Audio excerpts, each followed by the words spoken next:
എല്ലാവർക്കും നമസ്കാരം. ഉദയാസ്തമന പൂജ എന്നാൽ എന്താണ്, എങ്ങനെയാണ്, ഏതൊക്കെ ക്ഷേത്രങ്ങളിലാണ് അത് കഴിക്കാറ് എന്നീ തരത്തിലുള്ള ചോദ്യങ്ങൾ പലപ്പോഴും ആൾക്കാർ ചോദിക്കാറുണ്ട്.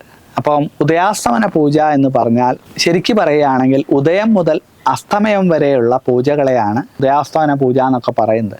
പക്ഷേ അമ്പലങ്ങളിൽ നടക്കുമ്പോൾ അസ്തമയം വരെയൊന്നും ഉണ്ടാവാറില്ല, അത്രയൊന്നും വേണ്ടി വരാറില്ല. 18 പൂജകളാണ് ഉദയാസ്തമന പൂജയായിട്ട് കഴിക്കുമ്പോൾ സാധാരണ തന്ത്രിമാരൊക്കെ ചെയ്യാറ്.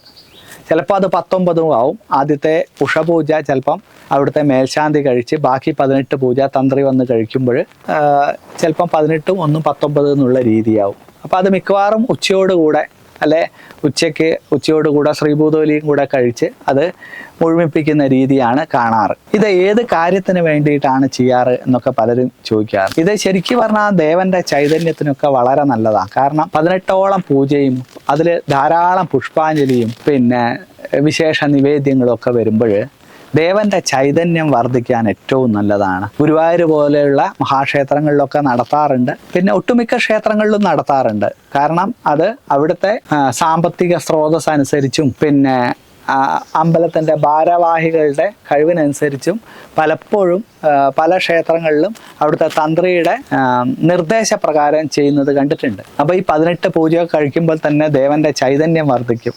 അപ്പം വർഷത്തിൽ ഒരു പ്രാവശ്യമൊക്കെ ചെയ്യുന്ന അമ്പലങ്ങളുണ്ട്.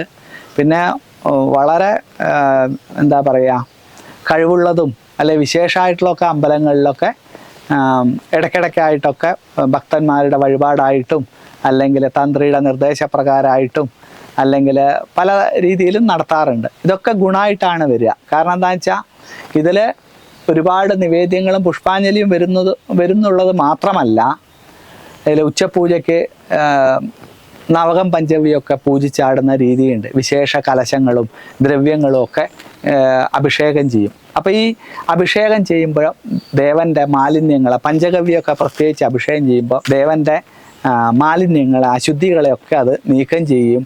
ബ്രഹ്മകലശം പൂജിച്ചാടുമ്പോൾ ദേവൻ്റെ വിശേഷ മന്ത്രങ്ങൾ കൊണ്ടും സൂക്തങ്ങൾ കൊണ്ടുമൊക്കെയാണ് ബ്രഹ്മകലശം പൂജിക്കുക.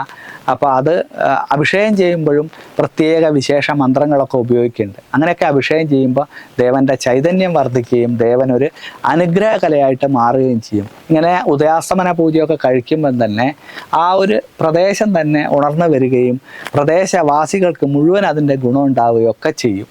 അപ്പോൾ ഉദയാസ്തമന പൂജയൊക്കെ ശരിക്ക് ക്ഷേത്രങ്ങളിൽ ചെയ്യുന്നത് ഏറ്റവും നല്ലതാണ്. നമ്മൾ അടുത്തുള്ള അമ്പലങ്ങളിലാണെങ്കിലും അവിടുത്തെ കമ്മിറ്റിക്കാരോടോ അല്ലെ നമുക്ക് ഇപ്പം വഴിപാടായിട്ട് ചെയ്യാൻ താല്പര്യമുണ്ടെങ്കിൽ അവിടുത്തെ കമ്മിറ്റിയിലോ അല്ലെ അമ്പലത്തിലോ പറഞ്ഞ് നമ്മളത് ഷീട്ടാക്കി ചെയ്തു കഴിഞ്ഞാൽ അത് ഒരുപാട് ഗുണമുള്ള കാര്യമാണ്.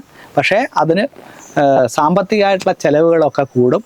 അത് കമ്മിറ്റിക്കാരോടും തന്ത്രിയോടൊക്കെ അന്വേഷിച്ചതിന് ശേഷം തിരഞ്ഞെടുക്കുക. എന്തായാലും എല്ലാവർക്കും ഭഗവാന്മാരുടെയും ദേവീ ദേവന്മാരുടെയും ഒക്കെ അനുഗ്രഹം ഉണ്ടാവട്ടെ. നന്ദി, നമസ്കാരം.